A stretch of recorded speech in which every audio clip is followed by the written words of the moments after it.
আসসালামু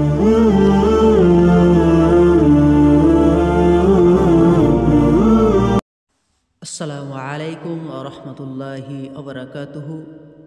ফাহামিদাল্লাহ ওয়া আসনা আলাই। সম্মানিত শ্রোতামণ্ডলী,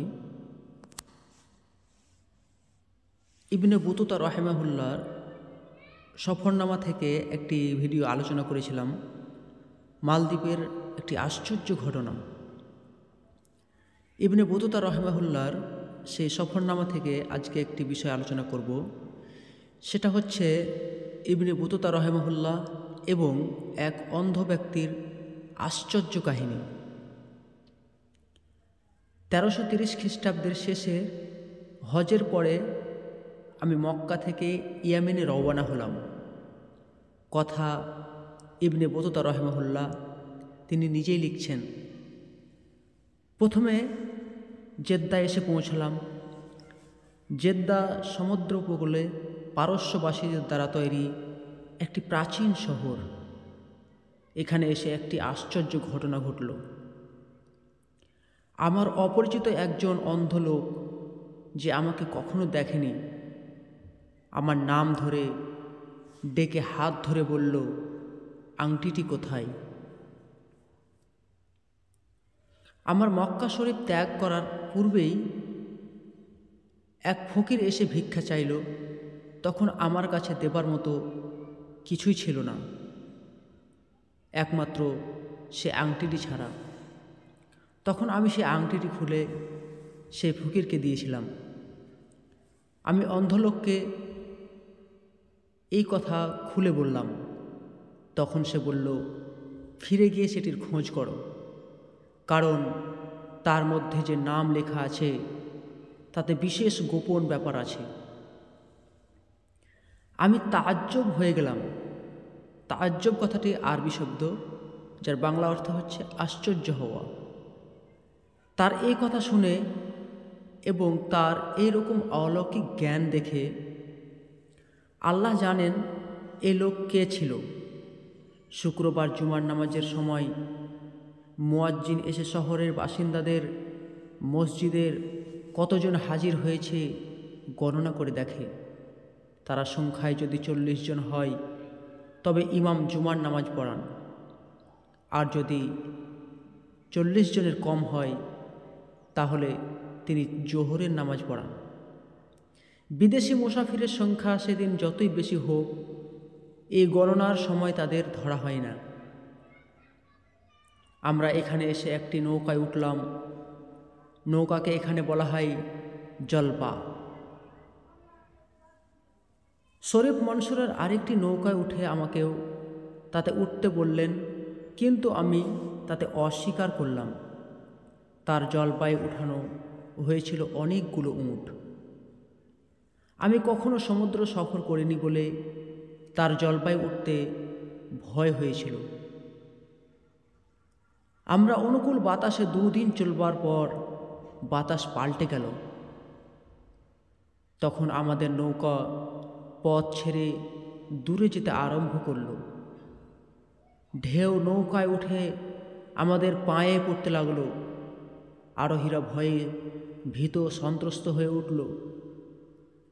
আয়ধাব ও সাওয়াকিনের মাঝামাঝি রাস দাওয়াইর নামে নৌকা ভিড়াবার উপযোগী একটি জায়গায় না আসা অবধি আমাদের আতঙ্ক বন্ধ হচ্ছিল না।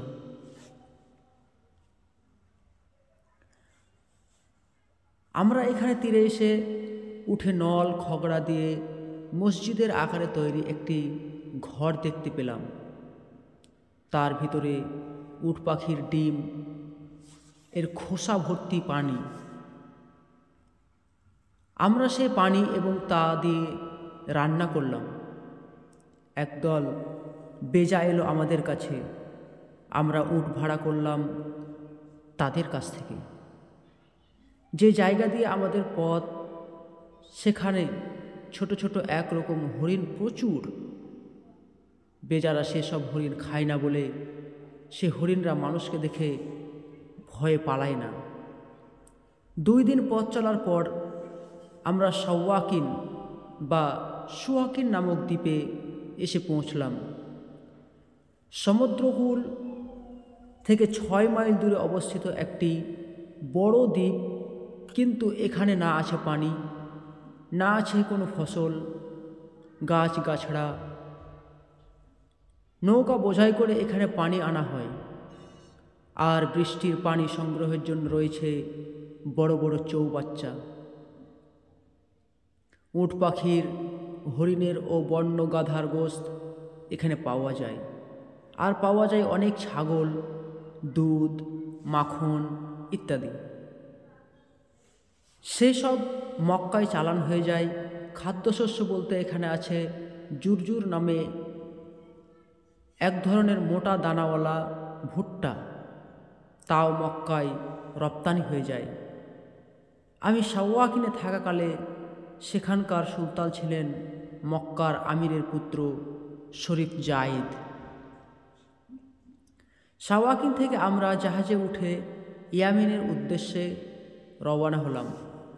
এই পথে সমুদ্রের অনেক পাহাড় আছে বলে রাত্রে জাহাজ চালানো হয় না। সন্ধ্যা হলেই কোনো জায়গা থেকে আবার যাত্রা শুরু হয়। জাহাজের ক্যাপ্টেন সর্বক্ষণ সামনে দাঁড়িয়ে থেকে হাল ধরে থাকে যে তাকে হুঁশিয়ার করে দেয় পাহাড় সম্বন্ধে। সাওয়াকিন থেকে যাত্রার 6 দিন পর আমরা হালি শহরে পৌঁছাই। আরবের 2টি গোত্রের লোকেরা প্রধানত বাস করে এই জনবহুল বড় শহরে। সুলতান একজন সৎ প্রকৃতির লোক, তিনি শিক্ষিত এবং একজন কবি। মক্কা থেকে জেদ্দা পর্যন্ত পথে আমি তার সঙ্গী ছিলাম।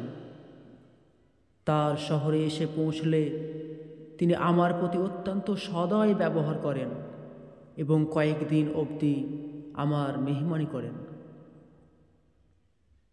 আমি তার একটি জাহাজে চড়ে শারজা এসে পৌঁছলাম। শারজায় ও ইয়ামেনের সওদাগর বাস করে। তারা দয়ালু ও মুক্ত হস্ত।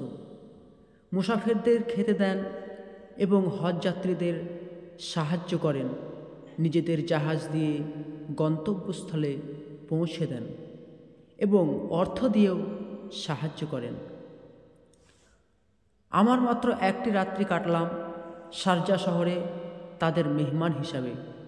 তারপর গেলাম আল আহওয়াব এবং সেখান থেকে জাবিদ। জাবিদ সানা থেকে 120 মাইল। সানার পরে জাবিদি ইয়েমেনের সবচেয়ে বড় ও সমৃদ্ধশালী শহর। বহু খাল পরিবেষ্টিত অনেক ফলের বাগান আছে। এই শহরের আশেপাশে এখানে কলা ও ওই জাতীয় আরও ফলাদি জন্মে।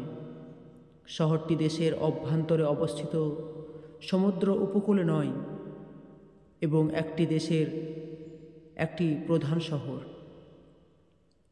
শহরটি যেমন বড় তেমনি জনবহুল। এর চারিদিকে তাল বৃক্ষের কুঞ্জ, মধ্যে মধ্যে চলমান খাল। এক কথায় জাবিদ ইয়েমেনের সবচেয়ে সুদৃশ্য ও মনোরম শহর। এখানকার বাসিন্দারাও ব্যবহারে ভদ্র, নম্র, সৎ ও সুদর্শন। বিশেষত এখানকার নারীরা পরম সুন্দরী। এই শহরের লোকদের মধ্যে সুবুত আর নাখল নামে প্রসিদ্ধ আনন্দভোজের রীতি প্রচলিত আছে। যখন খেজুর রং ধরে ও পেকে উঠতে শুরু করে, তখন প্রতি শনিবার এরা খেজুর বাগানে গিয়ে একত্রিত হয়। শহরের স্থায়ী বাসিন্দা হোক বা বিদেশি হোক, শহরে তখন একজন লোকও থাকে না। গীতবাদ্যের দল সঙ্গে যায় তাদের আনন্দদানের জন্য। ব্যবসায়ীরা যায় তাদের ফল ফলাদি ও মিষ্টির পসরা নিয়ে। নারীরা সেখানে যায় উটের পিঠে আরোহণ করে। পরমা সুন্দরী হয়েও এখানকার নারীরা নীতিপরায়ণ ও বহু সুসম্পন্ন, জ্ঞানবতী। বিদেশির প্রতি তারা অনুরাগিণী এবং আমাদের দেশের নারীদের মতো বিদেশিদের সঙ্গে বিবাহ তারা অসম্মতি প্রকাশ করে না। যখন কোনো স্বামী বিদেশে সফরে যায়, স্ত্রী তখন তাকে বিদায় সম্ভাষণ দিয়ে এগিয়ে দিয়ে আসে। শিশু থাকলে স্বামীর অনুপস্থিতিতে মাই তার লালন পালন করেন, রক্ষণাবেক্ষণ করেন। স্বামী বিদেশে গিয়ে স্ত্রী তার নিজের খোরপোশ বাবদ কিছুই চান না। যখন সে স্বামীর সঙ্গে বাস করে তখন অতি অল্পেই তুষ্ট থাকে। কিন্তু এখানকার নারীরা কখনো নিজের শহর ছেড়ে কোনো ক্রমে অন্যত্র যেতে রাজি হয় না। সেখান থেকে আমরা ইয়েমেনের সুলতান রাজধানী তাইজ পৌঁছাই। তাইজ দেশের একটি চমৎকার বড় শহর, কিন্তু এই শহরের বাসিন্দারা স্বেচ্ছাচারী, উদ্ধত্ত এবং রূঢ় প্রকৃতির। সুলতান যেখানে বাস করেন সেই শহরের অবস্থা সাধারণত এইরকম হয়ে থাকে। তাই শহরকে 3টি ভাগে ভাগ করা যায়। প্রথম ভাগ সুলতানের প্রাসাদ এবং তার সভাসদগণের বাসস্থান। দ্বিতীয় ভাগের নাম উদয়না, সেখানে সৈনিকদের ঘাঁটি। তৃতীয় ভাগে সাধারণ লোকেদের বসবাসস্থান, হাট বাজার। ইয়েমেনের সুলতান নাসিরউদ্দিন আলী ছিলেন রাসূলুল্লাহ সাল্লাল্লাহু আলাইহি সাল্লামের বংশধর। দরবারের সময় এবং অভিযানের সময় তিনি বিশেষ জাঁকজমক পছন্দ করেন। আমাদের এখানে আগমনের পর 4র্থ দিন ছিল বৃহস্পতিবার। সেই দিন সুলতানের দরবারে বসবার দিন। কাজী আমাকে তার কাছে নিয়ে গেলেন। আমি তাকে সালাম করলাম। সালামের রীতি অনুসারে প্রথমে তর্জনী দ্বারা মাটি স্পর্শ করে সে তর্জনী মাথায় ঠেকিয়ে বলতে হয়, খোদা সারা হায়াত দারাজ করুক। কাজকে সেরকম করতে দেখে আমি তারই অনুসরণ করলে সুলতান আমাকে তার সামনে বসতে বললেন। বসতে বলে আমার দেশ, আমার দেখা অন্যান্য দেশ ও দেশের সুলতানদের সম্বন্ধে আলাপ আলোচনা করলেন। উজির সেখানে উপস্থিত ছিলেন। সুলতান তাকে আমার সঙ্গে সম্মানসূচক ব্যবহার নির্দেশ দিলেন এবং বাসস্থানের ব্যবস্থা করে দিতে বললেন। তার মেহমানদারিতে কিছুদিন কাটিয়ে আমি যাত্রা করলাম প্রাক্তন রাজধানী সানার পথে। ইট ও পলেস্তারা দিয়ে তৈরি সানা জনবহুল শহর। শহরের আবহাওয়া নাতিশীতোষ্ণ। এই পানি উত্তম। বৃষ্টির সম্বন্ধে ভারত, ইয়েমেন, আবিসিনিয়ার আশ্চর্য ব্যাপার এসব জায়গায় বৃষ্টিপাত হয় গ্রীষ্মের সময়। বিশেষ করে সেই সময়ের বিকেলবেলায়। কাজেই বিদেশি ভ্রমণকারীরা বৃষ্টির ভয়ে দুপুরের দিকেই তাড়াহুড়ো করে কাজকর্ম সারতে চেষ্টা করে। বৃষ্টিপাত যেসব জায়গায় প্রচুর হয় বলে শহরের লোকেরা তারও আগে গিয়ে গৃহে প্রবেশ করে। সমস্ত সানা শহরটি পোস্তা বাঁধানো বলে বৃষ্টি হওয়া রাস্তাঘাট ধুয়ে মুছে পরিষ্কার হয়ে যায়। সম্মানিত শ্রোতৃমণ্ডলী,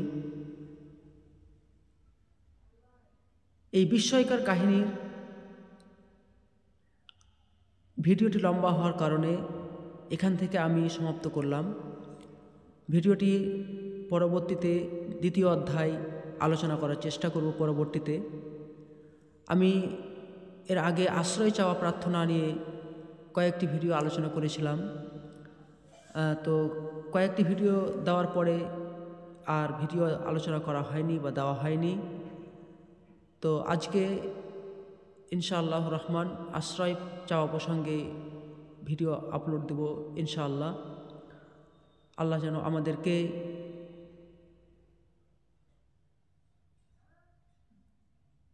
দ্বীন ইসলামের প্রতি কায়েম দায়েম রাখেন এবং আমলে সালেহ করার তৌফিক দান করেন। আমিন। আসসালামু আলাইকুম ওয়া রাহমাতুল্লাহি ওয়া বারাকাতুহু।